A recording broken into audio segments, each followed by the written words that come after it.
Aprendí muy poco, salvo que la mayoría de las acciones que puede realizar el hombre, sean malas o buenas, obtengan recompensa, alabanzas o reprobación, ya habían sido realizadas, y sólo podían aprenderse en los libros. William Faulkner.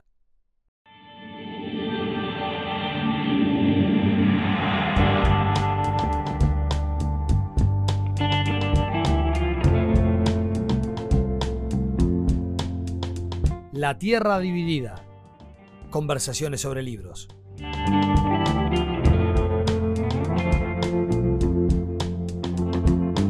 Un podcast de Mauro Tomasini y Sergio Requel.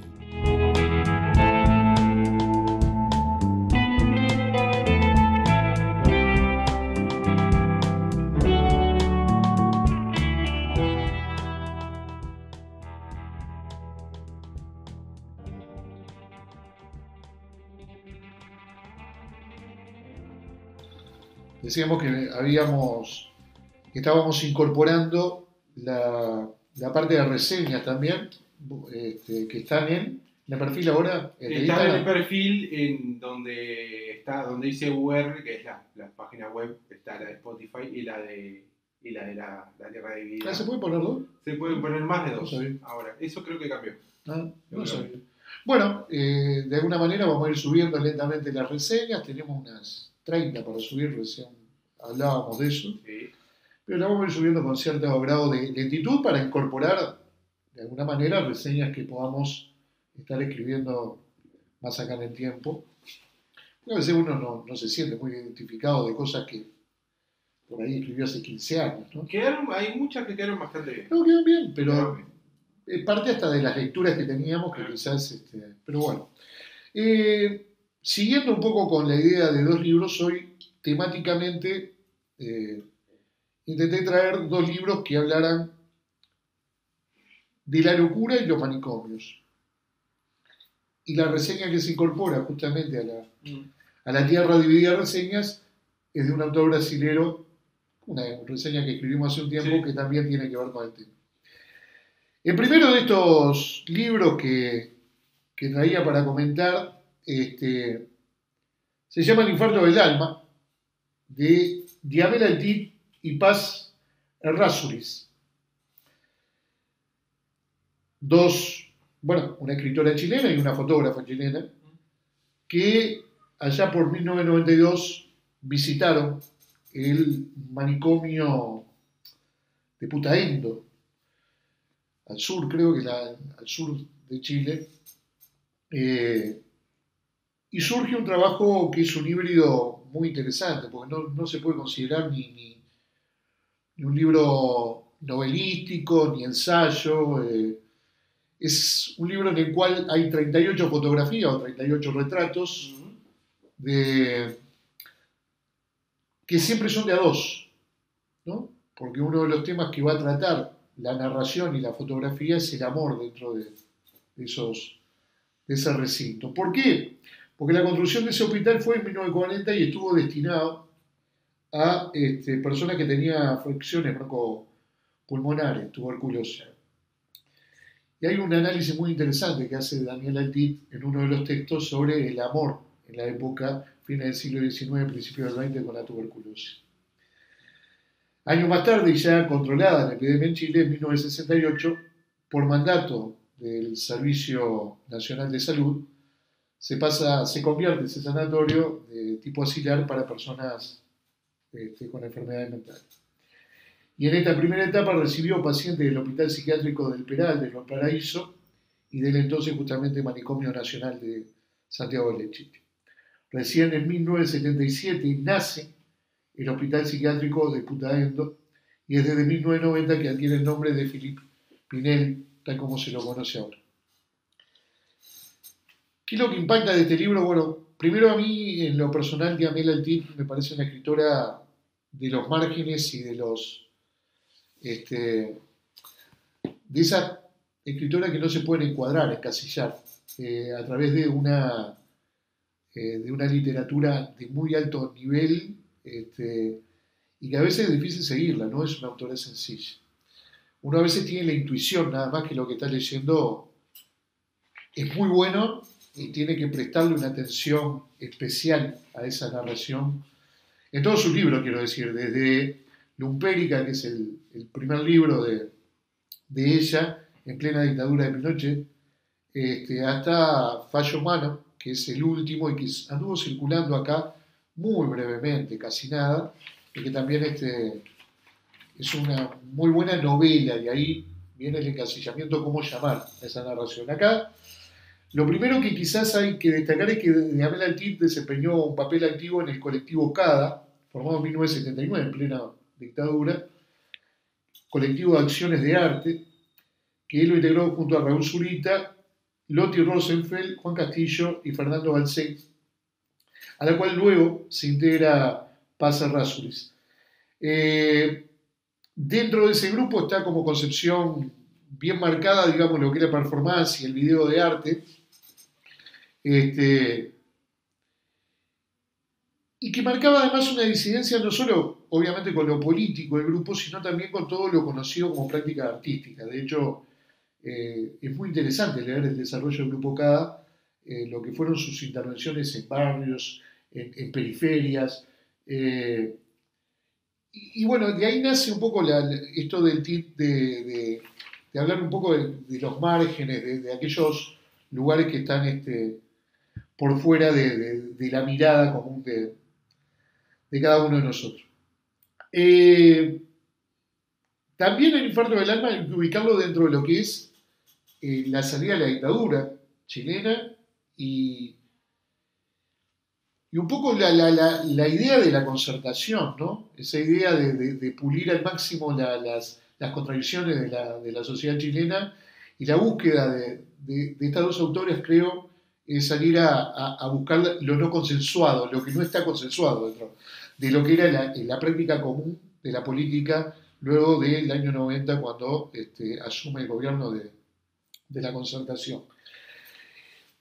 Es una obra de carácter poético visual, que intenta retratar el amor y la locura en las personas allí internadas. Creo que es el fundamento primario y final que tiene el libro.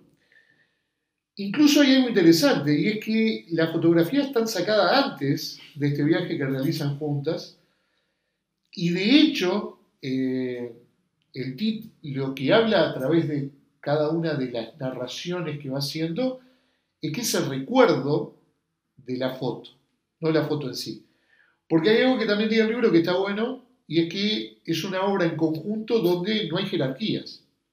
No está jerárquicamente por encima la fotografía del texto, o que el texto sea un apéndice, una especie de entrada a la fotografía. Las fotografías son independientes, representan lo que es el amor y el vínculo en el hospital psiquiátrico y la reflexión que hace Diamel Altit con respecto a ello. Tiene, obviamente, el objetivo de acercarse a esa pareja de enamorados que se ha formado entre los pacientes que viven excluidos, recluidos, y cuyas vidas dependen de la caridad del Estado, en el fondo. ¿Qué es lo que a mí me llamó la atención? Porque más allá de todas estas anotaciones, el tema que tenemos con Diamel Altit es cuando uno intenta leer la obra, debe ser una de las autoras más investigadas dentro de la literatura actual chilena. Ahí, el otro día vos hablabas de Arnaud, que habían 50.000 tesis después que ganó el Nobel. Bueno, Diamel Altit es impresionante la cantidad de tesis, estudios, y si uno se pone a buscar, lo más probable es que termine más enredado de lo que empieza. Porque en definitiva la idea que nosotros tenemos acá es promover, dialogar del libro desde un lado no académico, de un lado donde podamos ingresar muchos de nosotros a la lectura de él. ¿Qué es lo que de alguna manera impacta de estos textos y de estas fotos? Bueno, primero la fotografía, que son retratos, ahí quizás le podés entrar un poco más vos al tema, pero son característicos retratos que en algunos casos son durísimos, ¿no? de apreciar. Y luego tenemos una narración de la escritora que es tan dura como la fotografía o más. Por ejemplo, cuando analiza esa esa cicatriz en el vientre de una de las internadas, donde está claro de dónde proviene, de por qué proviene y toda la explicación posterior de cómo se reprime el amor dentro de los manicomios, que eso, más aún, llevarlo al límite de lo que es la procreación, hay que eliminarlo. Pero tienen esos textos una textura, digamos, vaya un poco la redundancia, de un lenguaje muy poético y al mismo tiempo que nos exige una concentración en cada una de las lecturas. Yo, por ejemplo, tenía un texto que lo voy a leer brevemente porque después de pronto lo ponemos dentro de lo que son estos adelantos que hacemos en la página web, pero a ver, en las últimas convulsiones de la enfermedad, en los años 40 del siglo XX, cuando el final de la epidemia ya estaba determinada por el saber médico, se construyó el hospital en el pueblo Putaendo para que los tuberculosos encontraran allí el destino de su mal. Al borde de la cordillera, donde los senderos se estrechan, donde el límite geográfico se torna decisivo, los tuberculosos hubieron de concluir una peregrinación romántica chilena para apaciguar entre el paisaje montañoso sus violentos accesos febriles, el desgaste que produce una tos incesante. En ese tiempo, el Estado pagó un último tributo a la enfermedad cuando construyó un tardío monolito al ya agónico romanticismo para depositar allí a sus últimos enfermos del siglo. El Estado, en un gesto que puede parecer fallido, llegó con atraso para gestionar una escena ya muy escrita por la literatura del sueño y de la noche. Entonces, el análisis que justamente comienza a hacer de lo que es ese lugar donde está el TID, dice: es posible suponer que el sanatorio del pueblo de Putaendo actuara solo como un espacio intermedio para producir el recambio de cuerpos bajo la tutela del Estado. Una maniobra fiscal para alcanzar la propiedad sobre los otros cuerpos ya del todo públicos por su falla mayor ante el salario, por su indigencia ante el consumo. El sanatorio cambió de signo con la violencia de cualquier guerra territorial, de sanatorio en manicomio. La indigencia pulmonar fue sustituida por la inopia mental, la alimentación especial, por la especialización de los fármacos, el libertario romántico ensueño amoroso por la camisa de fuerza ante ese prohibido, ininteligible delirio. De sanatorio en manicomio, sitio definitivo de clausura, hospital maldito, impuesto y terror de las mentes trabajadoras. Esto también es algo que vamos a encontrar en muchas de las obras del TID, de hablar justamente de los cuerpos, del cuerpo femenino y del cuerpo femenino de las mujeres trabajadoras. Podría seguir con otras definiciones del amor que parecen extraordinarias. Sin embargo, yo diría que es un libro para disfrutar desde lo visual. Lo visual juega un terreno muy importante en la obra del TID. De hecho, en Lumpérica hay 2 capítulos que hablan justamente del órgano visual. Y además, en la fotografía de esta autora de Pase Errázuriz, que me parece muy interesante. ¿Se encuentra el libro? Difícil. Es de una editorial española. Este libro se editó en 1994 en Chile, luego se dejó de editar por motivos que obviamente se desconocen. De alguna manera, esa fotografía de esos textos también hablaban del Chile post-dictadura, en una sociedad donde hasta el día de hoy cuesta bastante hablar de lo que ha sido la democracia o el desarrollo de la democracia hasta hoy. Y luego se vuelve a editar en el 2018 por la editorial Comisura. Si lo pueden encontrar, por demás recomendable. Es un libro de unas 80 y pico de páginas, en el cual se divide en la mitad en fotografías y la otra mitad en textos, que volvemos a decir, no son textos que analicen la fotografía, sino que acompañan una cosa y otra, porque podríamos decir lo mismo al revés, ¿no? Las fotografías acompañan a esos textos muy bien elegidos. Así que, por demás, recomendable este este libro de Diamel Altit y Paz Errázuriz, El infarto del alma. No. Bueno, muy buen libro. Sí, son dos narraciones paralelas, ¿no? De los títulos y de la narración. Bueno, yo iba a traer, estaba confundido, porque iba a traer dos libros, en realidad uno y uno, de Lobo Antunes, que me recomendó una de estas autoras de un libro que traje. Entonces iba a traer ese libro y el libro de la autora. Pero no traje el de Lobo Antunes, que seguramente lo voy a traer en otro momento, que se llama La Comisión de las Lágrimas, que me lo recomendó Ivonne Trías.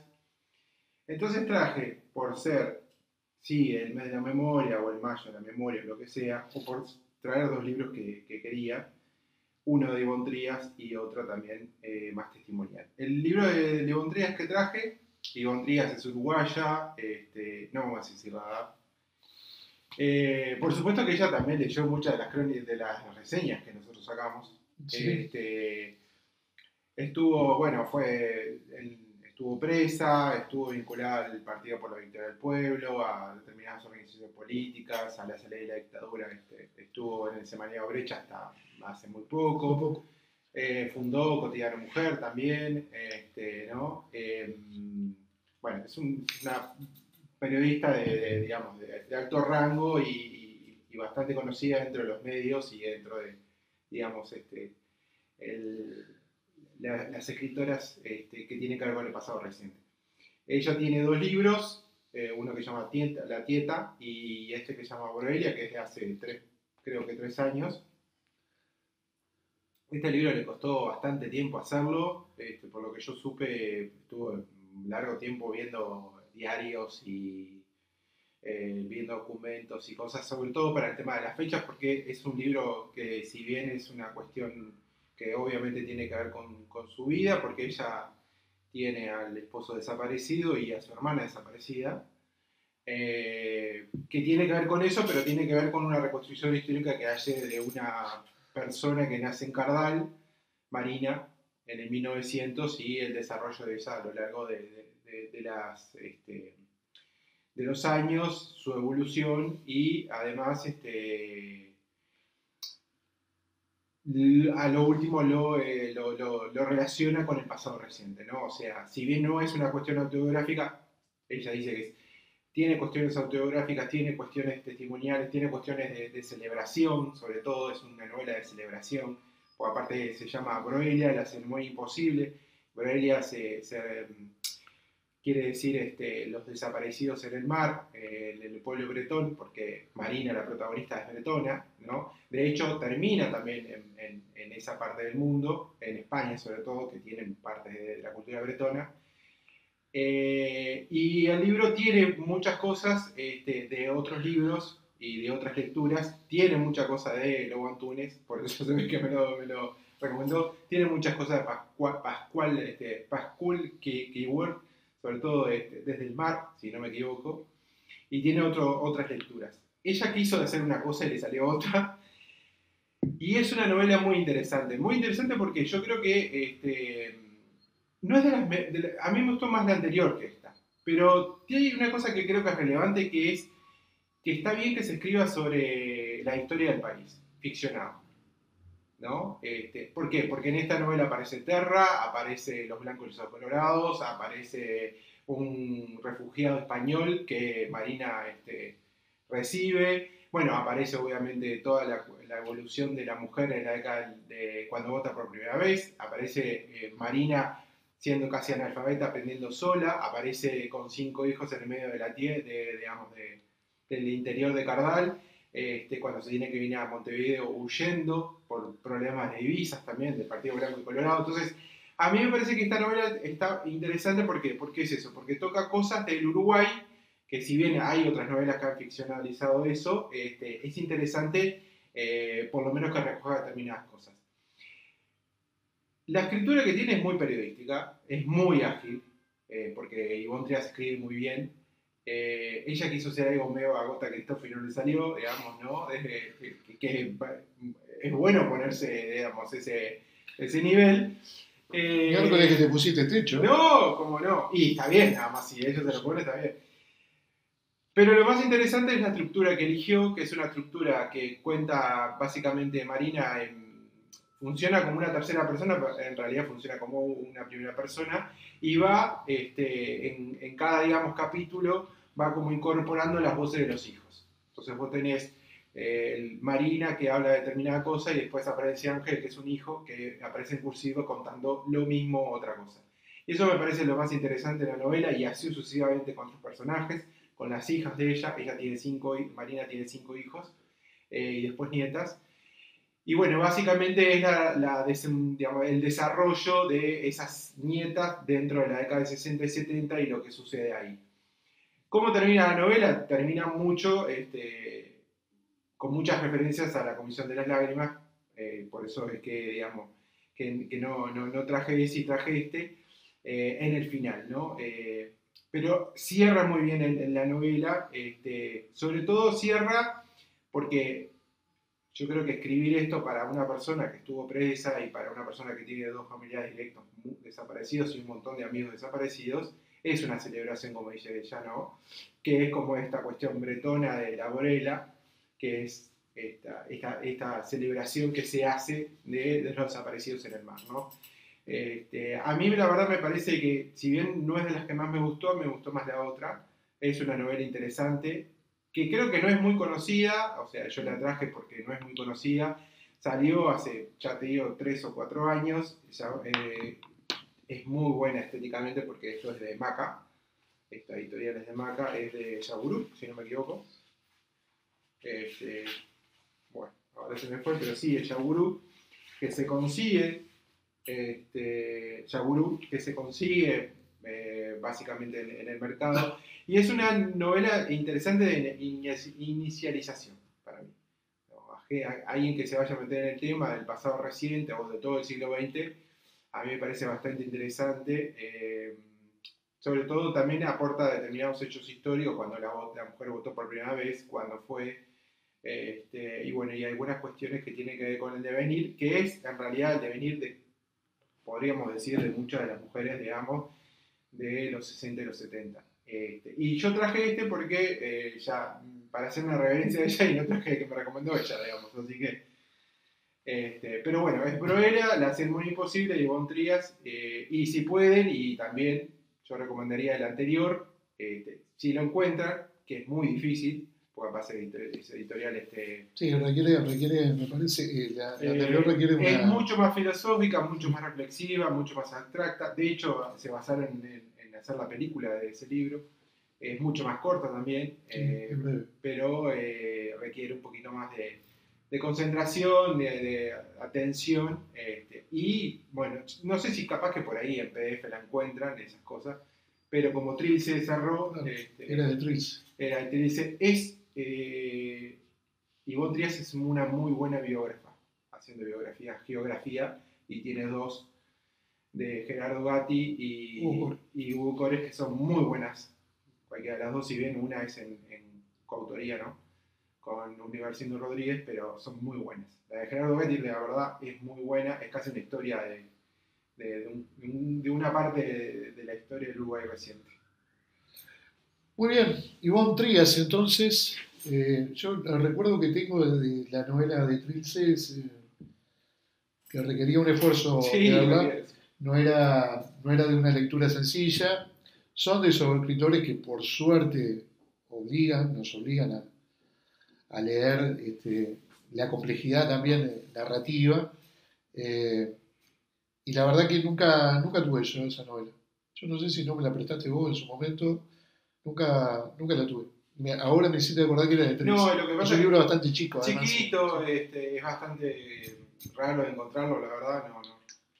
Y son esas cosas que uno encuentra en la feria una vez en la vida, digamos, y ya está. Cuando reventamos alguno de nosotros, queda en la biblioteca. Pero hay que hacer, ahora se está haciendo un tour sonoro, ¿viste? Por Montevideo. Hay que hacer un tour de compra de libros viejos. Uno va con 1.000 pesos a la feria y se trae libros que pueden estar muy, muy interesantes. Lo que pasa es que, como todo, hay que tener la buena referencia. Hay que tener, bueno, por eso mismo es el tour. Hay que tener la referencia. A veces el poder comentar libros viejos tiene eso, ¿no? El guiar de alguna forma una buena lectura, porque si no también encontramos Sí. dentro de libros nuevos y viejos, no porque sean viejos, los nuevos también podemos encontrar algunos textos que hubiera sido preferible no publicarse, y si se publicaron por alguna cuestión de salubridad mental, no leerlo. Así que bueno, perfecto. Vamos al segundo libro. Venimos bien en tiempo, venimos dinámicos. Yo tengo que confesar que quería reseñar 2 libros que lo voy a hacer un poco más adelante y que tenían que ver también con la locura de Rivera Garza, pero no he podido terminar uno de ellos y quería, bueno, entablar 2 textos de la misma autora en este caso, y por eso dije, bueno, hay otros textos por ahí que puedan ayudar. Leí hace muy poco un libro de una editorial española bastante independiente, que se llama 9 nombres, de María Huerta Zarco, una psiquiatra feminista de la década del 70, que en medio de lo que fue la pandemia del COVID, encerrada donde quedó en algún lugar de España, comenzó a relatar una serie de experiencias que ella había tenido en el hospital de Valencia, el psiquiátrico de Bétera.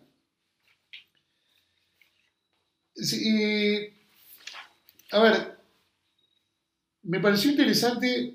Ella arranca diciendo que en 1974, si no me equivoco, lo tengo anotado por acá, llegan 220 mujeres, 200 mujeres en ómnibus, diferentes ómnibus, a ese lugar sin nada, absolutamente nada,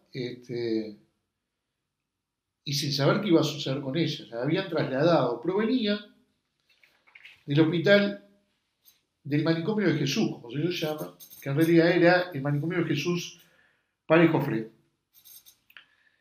Este buen hombre, Joan Gilbert Joffre, no sé cómo se pronuncia, fue religioso de la Orden de los Mercedarios, vivió entre 1350 y 1417, y en 1409 creó uno de los primeros centros de la Europa cristiana. No fue el primero, pero fue uno de los primeros, sí, para atender locos.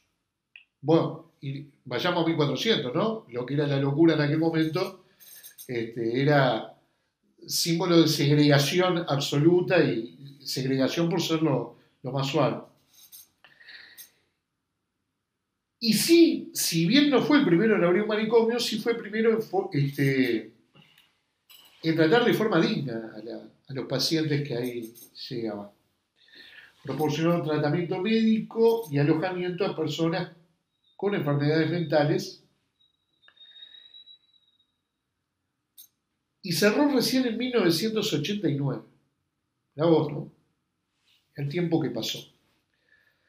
Sin embargo, en 1866, en 1409 había arrancado con 100 personas enfermas, había más de 500 en 1866, fue cambiado a un antiguo convento franciscano en el barrio de Petrais, basado en que la ley de beneficencia de 1849 establecía la creación de un hospital modelo desde el punto de vista psiquiátrico. Por supuesto, 123 años duró donde estaba de forma provisoria, parecía Uruguay, ¿no? Tuvo 123 años de forma provisoria el hospital, que encima seleccionó entre los propios pacientes quién tenía mejores habilidades para reformar ese convento franciscano al cual se trasladó. Vuelvo a repetir, de forma transitoria, y demoró 123 años nada más la transitoriedad. En el medio, o muy acá en el tiempo, se crea el Hospital Psiquiátrico de Bétera en Valencia, donde van a ser trasladadas estas 200 mujeres desde ese hospital que fue uno de los primeros.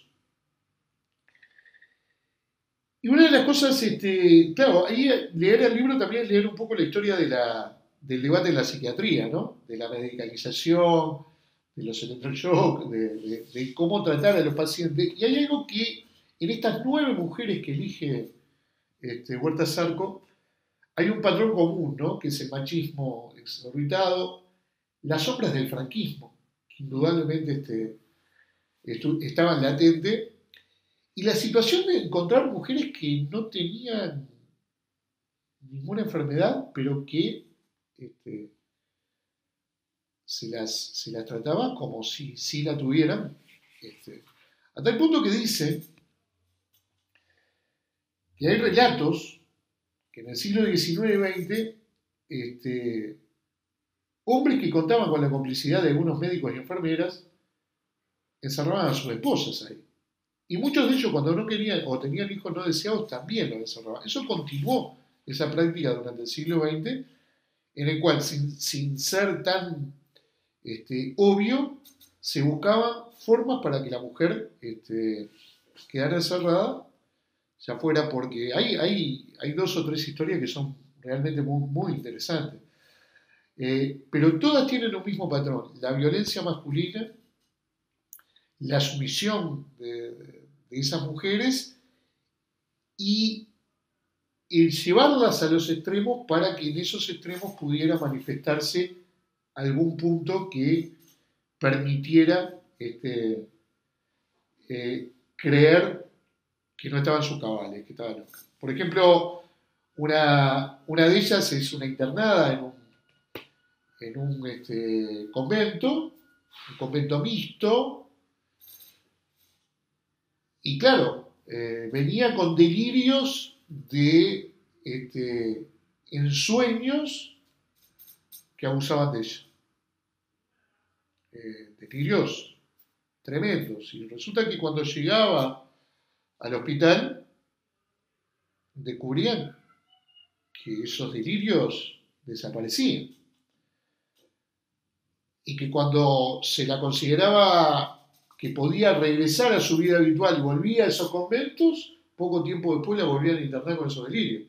Claro, el tiempo se descubrió de que no deliraba, de que le daban alguna medicación y era violada. O mujeres llevadas a los extremos teniendo hijos que cuando las encerraban no los veían nunca más. Y no estamos hablando del encierro de 5 o 10 años, estamos hablando de encierros que llevaron a algunos de ellos 45 años. Personas que entraron con 16 y salieron con 61. ¿Qué dice la autora? Dice, lo que había que entender era lo que había que entonces era una auténtica porquería. Dice. Los tratamientos eran absolutamente inespecíficos y brutales, destruían a la gente. Pero aclara también, aunque ahora el arsenal psicofarmacéutico es tan amplio y potente que son las multinacionales farmacéuticas las que mandan. Continúan, dice, ejerciéndose prácticas brutales y se adolece de falta de recursos. No hay escucha para las personas. Si hay síntoma, medicación. A veces se ata al paciente simplemente porque el personal tiene miedo o porque el personal en una noche tiene que atender 25 pacientes, entre ellos 5 que están... había mujeres medicadas porque tenían epilepsia, porque algunas tenían deficiencias mentales. Y casi la mitad, como decía Betty Friedman, con ese malestar que no tiene nombre, ¿no? Que entonces se catalogaba como problemas sociales. Claro, el cuerpo médico que ingresó en los 70, más allá de poner en discusión la psiquiatría, por supuesto se oponía a la práctica de electroshock, a las prácticas de medicaciones constantes, y claro, descubrieron que la inmensa mayoría de esas mujeres, cuando se les sacaba la medicación, podían volver a tener una vida normal. Muchas de ellas terminaron reintegradas con sus antiguas familias, una de ellas viviendo con una hija que no conocía. Y esa hija creyendo que la madre había muerto. Realmente hay experiencias que son tremendas.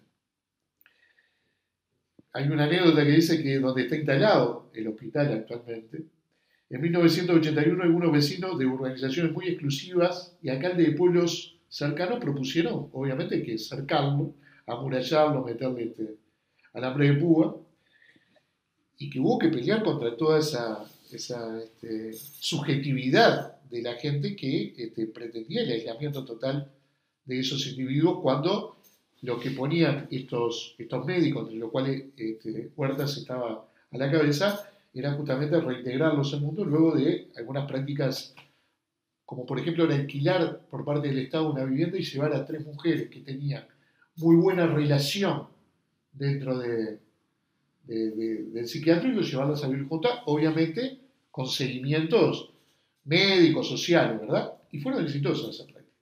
Pero claro, en los 80, salida de la dictadura franquista también,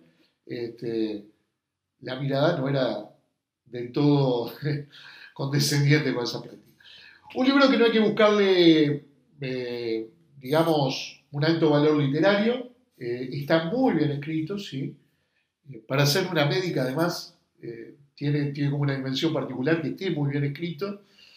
Que sea parte de esa memoria, que siempre es buena ir rescatando, de lo que han sido esas prácticas en centros asistenciales que han manejado de manera distinta la curación de esas enfermedades o las prácticas de curación de esas enfermedades, y que lo asocio de alguna manera a esto que obviamente podríamos ir a Foucault y más para atrás, obviamente que tiene que ver con esta visión de la locura por parte de la sociedad, de aquellos que creemos estar del lado de la acera, y a veces es discutible que no estemos, pero bueno, me parece un libro muy recomendable también. Ojalá llegue esta editorial acá, a Montevideo. No solo tiene este texto, hay algunos, entre ellas de nuestra querida autora del premio Nobel austríaca, Jelinek. Algunos, si no me equivoco, también del serbio que ganó el premio Nobel de Hanke. Es una editorial bien interesante, con algunos escritos, digamos, medios que están ahí en los costados, pero bueno, esta es una de las. ¿Cómo se llama la editorial? La editorial es Temporal, porque no lo noté y no me salía Temporal. Editorial Temporal. Debe tener unos 30 títulos, no es una editorial muy, muy importante en cantidad, pero sí en algunas publicaciones muy particulares. Este libro me pareció una delicadeza, está muy bien, además es un libro corto de 144 páginas, muy, muy bien diseñado, muy discreta en su tapa, de gris y nada más, tapa gris y letras, es lo único que tiene. Que estaría bueno volver al libro de aquellas características, ¿no? Ahora que se le ponen fotografías, dibujos, colores por todos lados, bueno. Temporal se llama. Y 9 nombres de María Huertas Zarco, el apellido de esta psiquiatra feminista española. Bueno, yo justamente terminé ayer, es un libro cortito de Sara Mesa, se llama, ayer creo que se llama El silencio administrativo. Impresionante. Que habla también de una mujer. Es un ensayo. Sí, en realidad a lo último te das cuenta que es una comparecencia también de fiscalía, ¿no? Lo que cuenta. Sara Mesa fue funcionaria de, no me acuerdo qué, de la municipalidad. Empleada pública. Cuenta la historia de Beatriz, que es una persona en situación de calle y que básicamente es casi que se puede encasillar dentro de esas mujeres, ¿no? Sí, sobre todo el tema del presente de ese tipo de cosas, ¿no? Que son casi que muy cotidianas todavía en el lugar, digamos, institucionalizado, ¿no? Bueno, y. La pasó fea la mujer esa, ¿eh? La pasó fea. La historia que narra Sara Mesa. Muy fea, pero en realidad es como muy habitual, o sea, es casi que ¿no? Es eso. El libro de Sara Mesa se encuentra actualmente en el mercado y es bien recomendado. Nosotros nos ponemos a hablar del libro y vamos derivando ahí. Y creo que yo empecé a leer la oposición, que también es de eso, que no lo terminé. ¿Pero llegó de ese? Yo lo empecé a leer, no sé. ¿Pero llegó acá? No tengo ni idea. Y también se Es trata el- de eso. sí, Es sí. una novela ficcionada, empieza empieza en una oficina con 4 jefes, que es muy interesante porque, bueno, lo que pasa es que la burocracia es Sí, sí. espectacular. O sea, en realidad el cuento del silencio administrativo es básicamente Una gran escritora, además. una gran escritora, y de hecho sacó ahora una entrevista. Por casualidad, ¿vos viste Un amor, la película? Sí, sí. ¿Sí? ¿La viste? Sí. Porque yo no he podido ver Sí, la sí. película. Para Está mí es bueno, está bueno. una Y excelente novela. el actor es muy bueno, además. Es el actor que hizo una película que se llama Las Bestias, que Sí. es también una novela, que es de una persona que matan en el pueblo franco-español. Ajá. Es un conflicto entre granjeros vascos. Está Ajá. muy buena esa película y el actor es muy bueno y es ese actor que hace Un amor. Muy recomendable la película. Sí. Muy recomendable la película. Sí, porque yo había leído Sí, sí. buenas críticas de la No, película, es pero muy me buena, parecía es muy buena la muy novela. muy buena. ¿No? No, pero sí, hace como el año pasado. Sí, el año pasado. Sí, sí. Bueno, y hablando de esto, de que no habíamos coordinado, ¿no? Pero el otro libro que traje es que también tiene que ver con el pasado reciente. Para mí este libro particularmente me parece que es uno, o el mejor que yo leí testimonial, sin lugar a dudas. Es Oblivion de Eda Fabri. No recuerdo si es la hija de Lucien Fabri, creo que sí, La verdad no lo sé, pero... puede ser, digamos, ¿no? Eda Fabri militó en el MLN, estuvo también presa, ambas de las dos que hablamos, de Vivón y Eda, viven todavía. Sí. Este libro fue premio de Casa de las Américas en 2007. ¿No? Es un libro, a ver, no sé cómo decir, ¿qué es lo que hace que un libro bueno, qué es lo que hace que un libro sea bueno, que me interese? Bueno, este libro no intenta describe nada más del realismo, no intenta absolutamente describir más nada. Entonces todo lo que sucede es una descripción realista y reflexiona absolutamente sobre cosas muy buenas, y una cosa que a mí me gusta y es muy difícil, porque muchas de las cosas que hablamos de la autobiografía tiene que ver también con la ruptura del pasado reciente, o sea, con esa ruptura de público-privado. Yo lo leí que no me sale ahora, pero es de una activista trans, que dice: cuando uno es víctima no puede ser sujeto político. Ella lo dice. Yo tengo que transformarme en sujeto político tuve que salir y dejar de ser víctima para transformar en un sujeto político que habla. Y creo que me parece que esos son de los testimonios que a mí me gustan, o por lo menos vale la pena. Y hay muchos testimonios que no escapan a la víctima. Y eso me parece que va en desmedro. No quiere decir que esté mal o bien desde el punto de la escritura, pero desde el punto de vista conceptual no rinde. Digo esto porque hasta yo sé que presas políticas han puesto en el currículum que fueron presas políticas. O sea, hasta ese nivel llega, porque todavía ser una víctima, aunque son víctimas, imprime todavía una cuestión de poder, digamos. Y eso tiene que ver con la escritura. Entonces yo creo que en el caso, me parece que de Yvonne Trías, que sale totalmente de ese papel, y en el caso de Eda Fabri, salen de ese papel de víctimas y se ponen a escribir sobre experiencias que han tenido que ver con la cárcel, en el caso de ella específicamente, porque es básicamente el de Eda Fabri, Oblivion se llama el libro, es sobre su reclusión. Y lo otro que tiene es, tiene algo que ver, pero para citarlo, que hoy justo murió Sebastián Salgado, y Sebastián Salgado dice una cosa: no se saca buena fotografía solamente con una cámara, sino con la cultura. Bueno, escribir es lo mismo, digamos, ¿no? Entonces hay toda una serie de recursos que tienen cualquiera de las dos que hacen sumamente interesante. Entonces aquel testimonio casi que frío, vacío, medio de espejo que hay absolutamente en muchos de los libros, que hay cerca de 100 libros de testimonios a esta altura. Sí, sí. Yo estuve fijándome en un sitio que casi que recoge toda la historiografía testimonial, y hay cerca de esa cantidad, sobre todo de los 2000 para ahora hay una explosión, ¿no?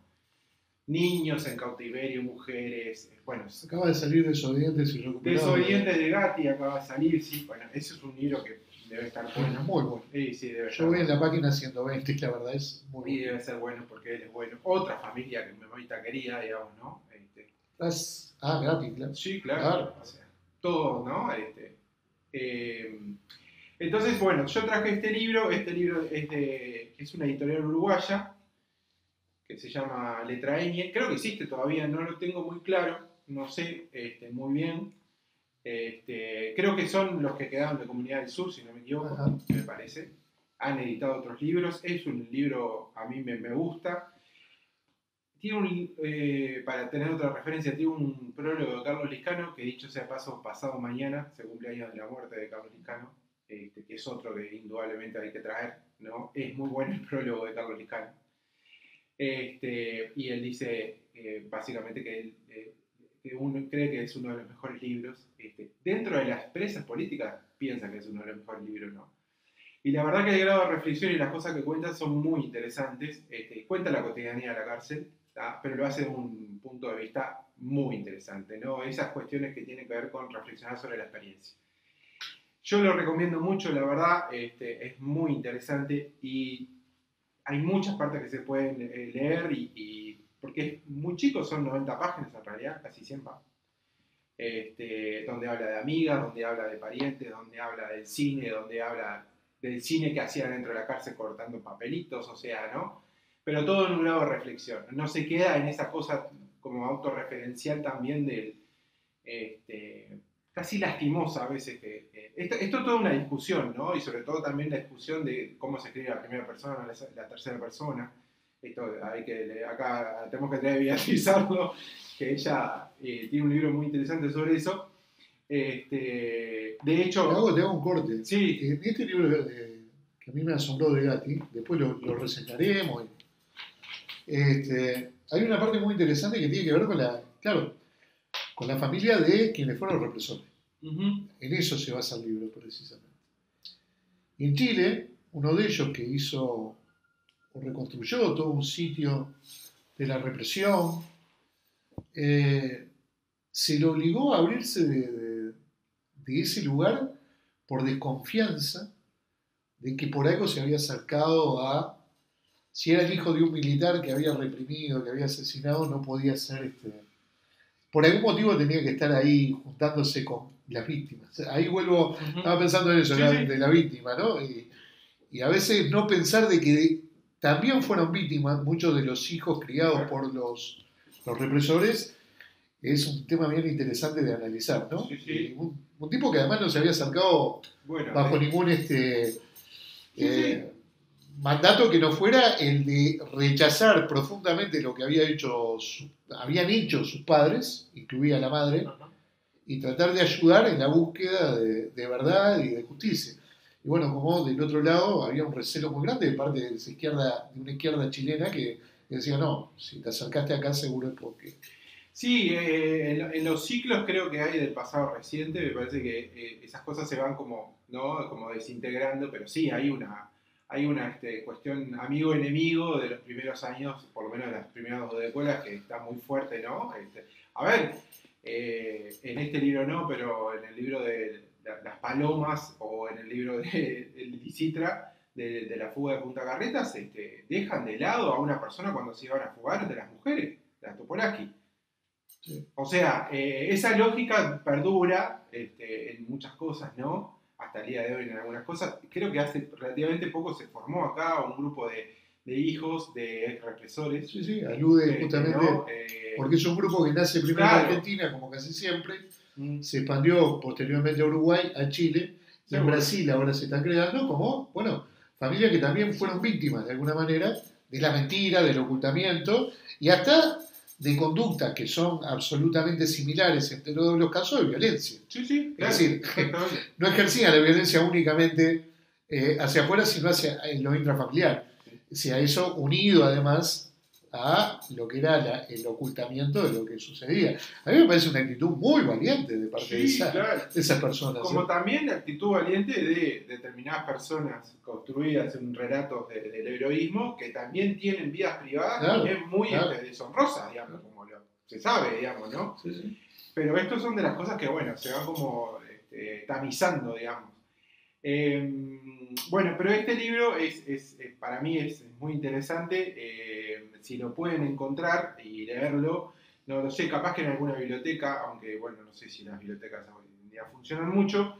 Ella saca, y yo lo que traje para leer, saca Oblivion, saca obviamente digamos, del tema de Piazzolla, ¿no? Entonces dice, Oblivion, ella, son pequeños cortitos, a veces más de 2 páginas no lleva lo que escribe. Dice, sería fácil decir que escribo contra el olvido, pues yo no lo creo. Hay un derecho al olvido también, hay un derecho a desconfiar de los recuerdos. No sé si uno escribe para olvidar o para recordar, pero es contra algo, contra los otros escriben o los que otros callan. Tal vez también contra el propio silencio, contra los propios recuerdos tramposos. Sé que tengo que desconfiar de mis recuerdos. Una de las cosas que es básicamente, esto es muy rupturista con el relato testimonial siempre. Basado exclusivamente en el recuerdo. Y además en una cosa monolítica, estática y bueno, ¿no? Es básicamente la reproducción del recuerdo que en generaciones vos tenés que recordar exactamente así y cada uno va a recordar como puede y como quiera, ¿no? Oblivion se parece al perdón, dice. Escribí hace un tiempo. Escucha ese tango, cada nota perfecta, y pensé, es un excelente tango de Piazzolla, que es para pegarse un gorchazo, pero es muy buen tango, ¿no? Después busqué en el diccionario. Capaz que quería decir otra cosa, pero no es otra cosa, es olvido. ¿Por qué le puso el nombre en inglés Piazzolla? No sé. Si él quiso olvidar alguna cosa. Lo puso así y yo escribí. Oblivion se parece al perdón. Quizás el perdón es eso, la música que queda después de la memoria. Dicho sea paso ahora con esto, porque estas también las acusaban de locas en muchos de los casos. Sí, claro. Hay muchos casos de eso, ¿no? Recuerdo una cosa de Piazzolla para ir cerrando, que Sergio trajo de los manicomios, que en Años de Tiburón, yo la conté de esta anécdota, pero me gusta tanto que la cuento de vuelta, en Años de Tiburón, de la película del documental sobre Piazzolla, él va a psiquiátricos a tocar. Entonces hay un poeta famoso en La Plata, en el psiquiátrico de La Plata, que él pide para verlo y está solo en el jardín. Entonces va y habla con él. No recuerdo, es muy conocido el poeta que murió ahí. Entonces le pregunta, ¿usted es el poeta tal? Sí. ¿Usted es el músico tal? Sí. ¿Usted le gusta Bach? Sí. Entonces ¿usted le gusta la muerte? Eso es formidable la anécdota. Y bueno. Pero muy recomendable el libro de Eda Farabi. Yo creo que no tiene otro, si mal recuerdo.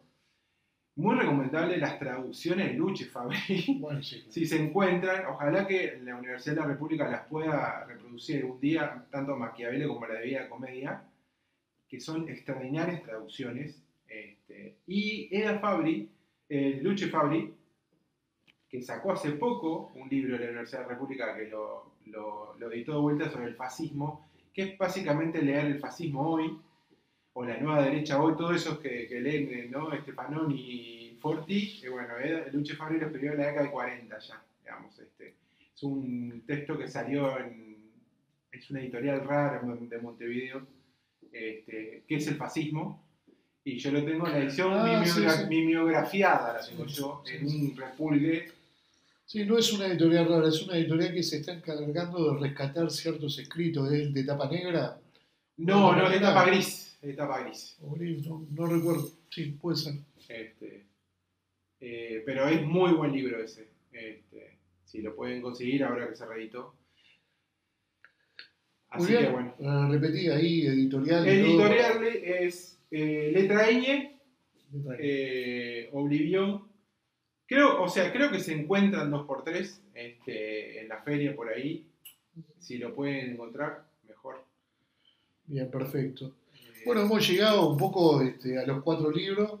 Como siempre nos pasa, vamos tamizando la cosa y se va mencionando algún otro. Intentaré, si llego a la lectura, de volver con Rivera Garza, una gran escritora mexicana, que también, bueno, no quiero adelantarme a lo que vamos a hacer, pero que también tiene relatos y una novela que se desarrolla producto de un psiquiátrico en México de principio de siglo. Y si no es eso, libros tenemos abundante. Hasta que nos llegue a hacer un especial, tenemos pensado que después de los 10 primeros episodios, podemos ir hacia un especial. Yo ya estoy trabajando en el especial de Bennett, pero el especial de Bennett lleva su tiempo. Ya te pasé la bibliografía ahí. Sí, un libro de 600 y pico de páginas. Por eso. Yo lo que quiero recomendar es una cosa que tiene que ver con libros. Sí. En el Museo de Artes Visuales hay una muestra de Carlos Pallero. Carlos Pallero es un diseñador, es un artista plástico uruguayo que se exilió en México. Y hay muchas de las tapas de libros del siglo XXI que hizo. O sea, todas las tapas del siglo XXI que tenemos, de Foucault, de Marta Harnecker, de Fromm, de Agustín Cueva. Bueno, todas esas están hechas por Carlos Pallero. Hay muchas de ellas. Muy recomendable la muestra, si pueden ir a verla, la que tiene que ver con libros, y se van a dar cuenta que son los libros que algunos los ven. Las tapas hoy del siglo XXI son esas, de historia de la sexualidad, por ejemplo. De Foucault.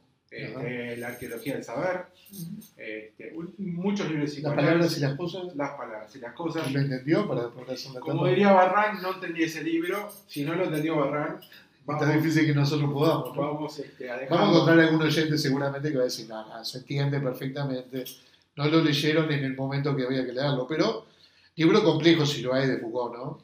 Yo recuerdo haber ido a una presentación de una bibliografía sobre Deleuze de Pétain, que es en el Fondo de Cultura Vino, y hay un famoso sociólogo desestructurado que se levantó y le dijo, no, yo le entendí repetición y diferenciación, y él no lo había entendido, el biógrafo no lo había entendido, y él se levantó y dijo, yo la entendí, la verdad. Digo, no. Siempre encontramos a alguien que puede entender muy por encima. Mirá justamente lo que estábamos hablando, de la complejidad de Gondría, de la complejidad de Yamel Altit. Sí, yo no sabría decirte si no traje la Comisión de las Lágrimas de Lobo Antunes porque no quería o porque no lo entendí. Bueno, Lobo Antunes acaba de publicar una novela, una última novela que se sale un poco del esquema de sus narraciones. Bueno, otro psiquiatra dedicado posteriormente a la literatura, en el cual buena parte de su obra no es que se base en la experiencia personal, pero sí seguramente todo lo que adquirió y que establece una narración que siempre va en un doble, triple o cuádruple. Por lo menos en un doble tiempo, ¿no? La narración actual y generar los recuerdos de ese narrador. Bastante complejo de leer, pero sinceramente creo que uno de los autores que más merecería, dentro de lo que conocemos, obviamente, hay un montón de autores que acá a estas latitudes no llegan, pero de quienes llegan al menos, debe ser uno de los autores que más merecería un reconocimiento internacional importante, ¿no? En principio, es uno de los... Hay otra portuguesa que es Lidia Jorge, que también es una muy buena escritora, pero Lobo Antunes... Lobo Antunes es una cosa de palabras locos, mayores. De locos. Este libro, La Comisión de las Lágrimas, me dijo Ivonne Trea que lo leyera, es sobre una señora que recuerda en Portugal, dentro de un psiquiátrico, ¿no? La práctica de torturas de su padre, que además había sido negro, con una esposa blanca, digamos, claro. En Portugal. En Angola. En Angola. Precioso libro, hermoso libro, pero es duro, es como el pelo. Bueno, ¿sabés qué podemos hacer? Tratar de escribir una buena reseña y colgarla dentro de la página de reseñas que van a estar ya ahí en el... Yo creo que me parece que es más fácil hablar del libro que escribir sobre el libro.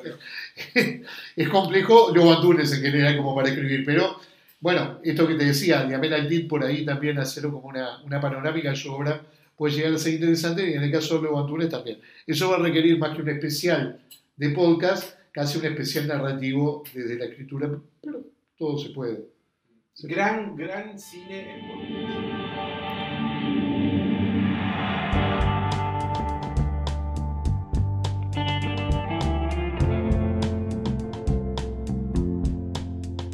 La Tierra Dividida. Conversaciones sobre libros.